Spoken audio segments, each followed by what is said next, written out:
LOC জুড়ে রাতভর রয়েছে ফায়ারিং। পাকিস্তান লঙ্ঘন করেছে যুদ্ধবিরতি। ভারত অবশ্যই এর জবাব এলওসিতেই দিচ্ছে। কিন্তু এসবের মধ্যেও পাকিস্তানের অস্থিরতা শুধুমাত্র এখানে সীমাবদ্ধ নয়। পাকিস্তানের বুকে এখন ভারতের রাফায়েল গর্জন করছে। পাকিস্তান সেনাবাহিনী এলওসির ওদিকে তাদের সেনার সংখ্যা বাড়িয়েছে এবং পাশাপাশি তারা তাদের ফাইটার জেটগুলো প্রস্তুত রেখেছে। এই মুহূর্তে পাকিস্তান ব্যাপক প্রস্তুতির মধ্যে রয়েছে। এই প্রস্তুতি একেবারে যুদ্ধের মতোই। ভারতের তরফ থেকে নেওয়া পদক্ষেপ দেখে পাকিস্তান এখন আতঙ্কে রয়েছে। এর ফলস্বরূপ এলওসির পাশাপাশি আন্তর্জাতিক সীমান্তেও পাক সেনারা এই মুহূর্তে তাদের প্রিপারেশনের প্রমাণ উপস্থাপন করছে। কিন্তু উদ্বেগ ও অস্থিরতা এখনো লাগাতার বাড়ছে, কেননা এদিকে ভারত তার বড় প্রস্তুতির অংশ হিসেবে রাফায়েল জেটগুলোকে জম্মু কাশ্মীরের দিকে মোড় নিয়েছে। খবর রয়েছে যে ভারত এবং পাকিস্তানের মধ্যে এখন উত্তেজনা চরমে পৌঁছেছে।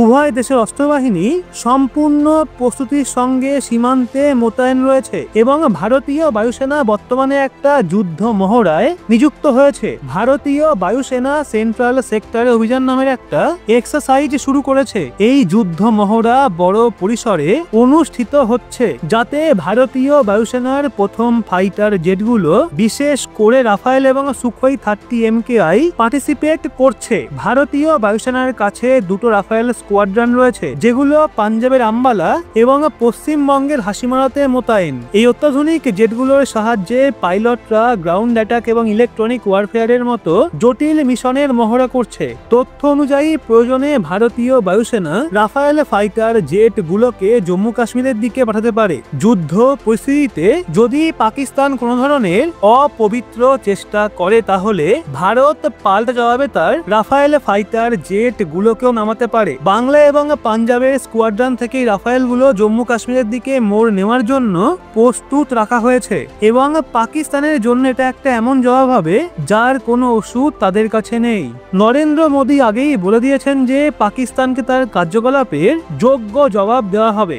সন্ত্রাসবাদের আশ্রয়দাতা পাকিস্তানকে ভারত এই বলে সতর্ক করে দিয়েছে যে এবার ভারত আসছে। পেহেলগাম সন্ত্রাসী হামলা দোষীদের শাস্তি দেওয়ার জন্য ভারত স্থির করেছে।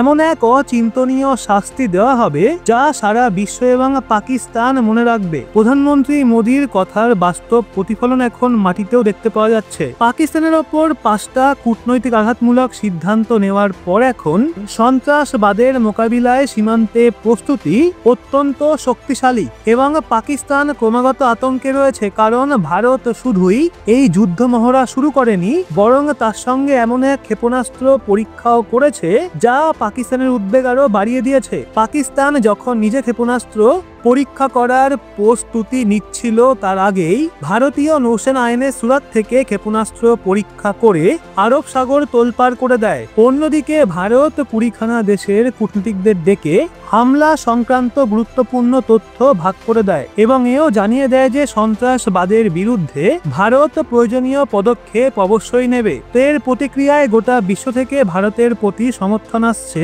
যা পাকিস্তানের আতঙ্ককে আরো বাড়িয়ে দিচ্ছে।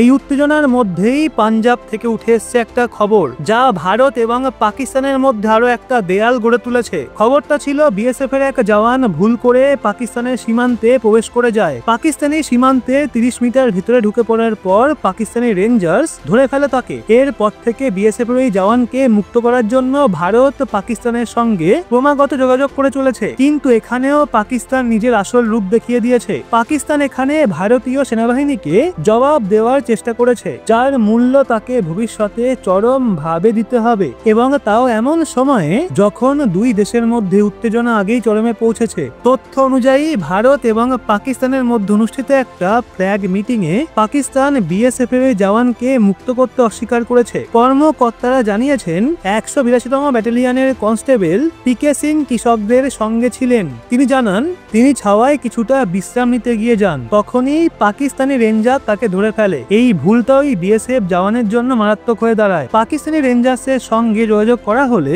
পাকিস্তান আবারও নিজের আসল রূপ দেখায়। দুই দেশের সেনাবাহিনীর মধ্যে আলোচনা চললেও পাকিস্তানি রেঞ্জার্স বিএসএফ জওয়ানকে ফিরিয়ে দিতে অস্বীকার করে। বিএসএফ এর তরফ থেকে ফ্ল্যাগ মিটিং এর মাধ্যমে জওয়ানকে ফিরিয়ে আনার চেষ্টা চালিয়ে যাওয়া হচ্ছে, কিন্তু এই প্রতিবেদন লেখা পর্যন্ত পাকিস্তানি রেঞ্জার্স ওই জওয়ানকে ফেরত পাঠায়নি। কর্মকর্তারা জানিয়েছেন, আগে দুই দেশের মধ্যে কেউ ভুল করে সীমান্ত পার হলে তাকে ফিরিয়ে দেওয়া হতো, কিন্তু পাকিস্তান এবার এই ঘটনাকে প্রোপাগান্ডা হিসেবে ব্যবহার করতে চাইছে।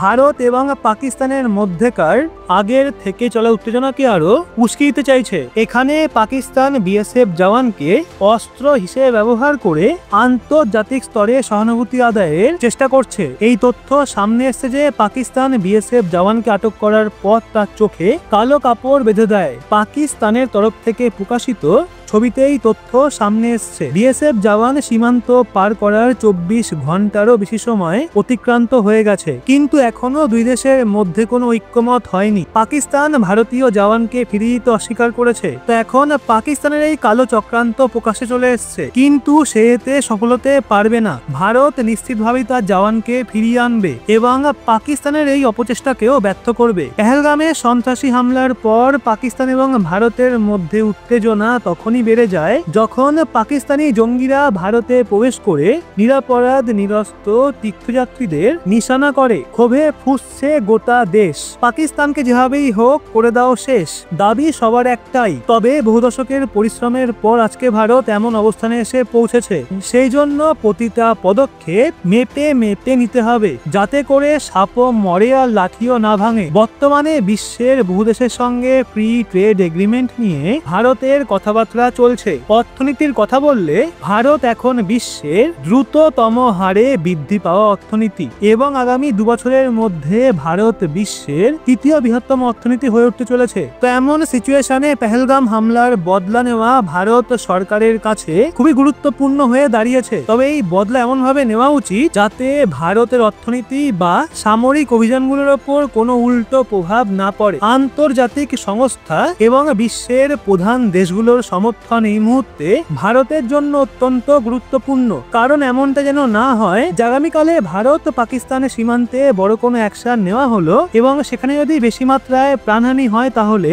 বিশ্বের কিছু প্রধান দেশ উল্টে ভারতের বিরুদ্ধে আঙুল না তুলে দেয়, অর্থাৎ তারা যেন ভারতকে কোনোভাবে টার্গেট না করে। এই কারণে এখন সবচেয়ে গুরুত্বপূর্ণ হয়ে দাঁড়িয়েছে যে ভারত যেই মিলিটারি অ্যাকশন নিক না কেন, তারপর যেন বিশ্বের অন্যান্য দেশ ভারতের পাশে থাকে এবং ভারতকে পূর্ণ সমর্থন করে। এই ব্যাপারে আমাদের সতর্ক থাকতে হবে। ভারতও কিন্তু বসে নেই, সেই প্রক্রিয়াও শুরু হয়ে গেছে, জানাচ্ছি আপনাদের পরবর্তী ভিডিওতে। তাই মনে প্রাণে চাই পাকিস্তান নামক দেশটাই ম্যাপ থেকে চিরতরে মুছে যাক। এক্ষেত্রে আপনারা কি চান? সময় কি এসে গেছে প্রিয়কে ছিনিয়ে নেওয়ার? কমেন্টে জানান এবং একজন ভারতীয় হিসেবে ভিডিওটা লাইক করে ইনফরমেশনগুলো শেয়ার করুন আপনার বন্ধু বান্ধবদের। এবং এরকমই লেটেস্ট ইনফরমেটিভ ভিডিও পেতে সাবস্ক্রাইব করে চোখ রাখুন রহস্য বাংলার পর্দায়। দেখা হচ্ছে আবার পরবর্তী ভিডিওতে।